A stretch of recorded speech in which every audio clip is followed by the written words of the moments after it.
Hey guys, welcome back to Beamer Boys. If you keep up on the channel, the last video was when I bought the car, and now we're gonna start stripping her down.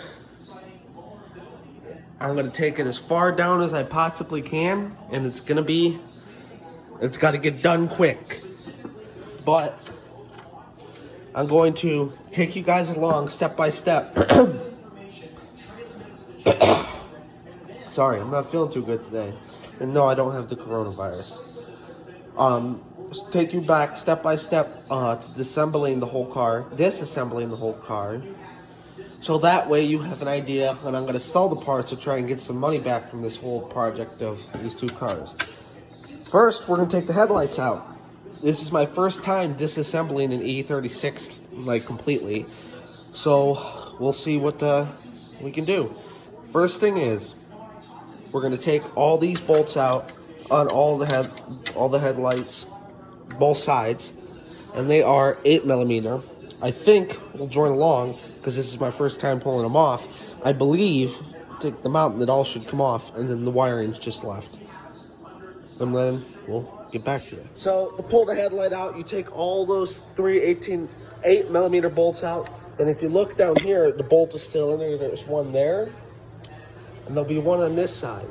And the fog light, to get at this back bolt, take your fog light out, try behind it with a screwdriver very gently, and it'll slide out. And then these little plastic connectors on here, you just slide them together and they'll break, and they'll let go, or they'll break. That's a possibility as well. And you take that off, and those wires are off. So I'm gonna go and do that side, and we're gonna show you how to get the hood out. How to take the hood off.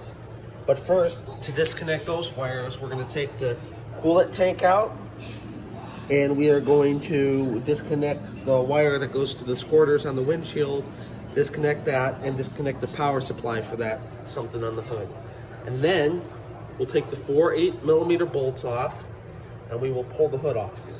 And that's easy. That's taking the hood off.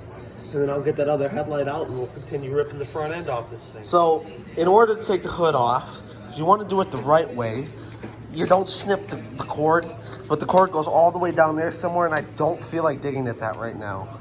So I cut it. Simple.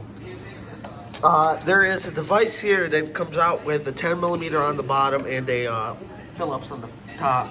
And it, I believe, is the horn. I mean, not the horn, the alarm system.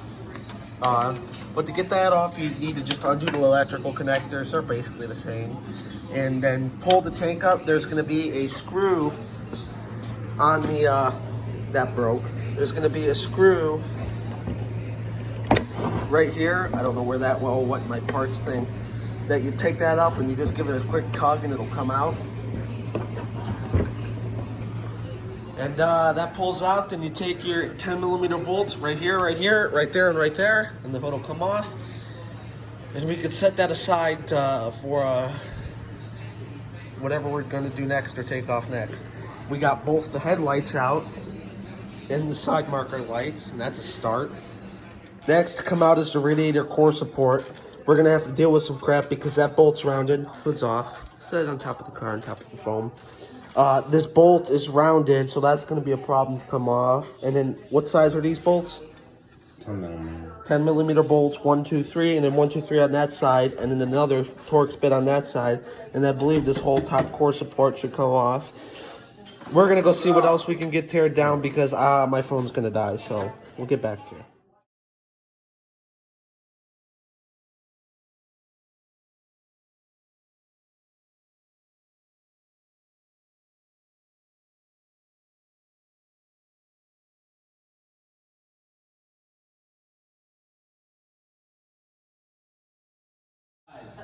There is maintenance to do on a motor. You didn't do the maintenance? I didn't know about it until I started reading and looking at all these damn Chevys that are for sale because of blown intake gaskets. So that's going to be done before that motor goes in there. The intake gaskets are going to be done on that thing. It's going to be cleaned up. It's gonna be. I don't want to just throw a greasy fucking grease trap back into the motherfucker. I want it clean. I want it presentable. I don't want to fucking. Look, the fucking thing's got fucking no rust underneath it. It's got a couple spots of rust on it. And I'm gonna fucking give it away for $500 to let somebody else build it? Fuck you. What about the new crankshaft? Isn't the new camshaft? Isn't that going to reduce its dependency? Go ahead. You're not listening to what he's got to say? This is after day one. Got everything off. Sorry, didn't really video. I'm just going to take you along as we do this. Because we're just working on it and grinding it out, so it's going to come off quick.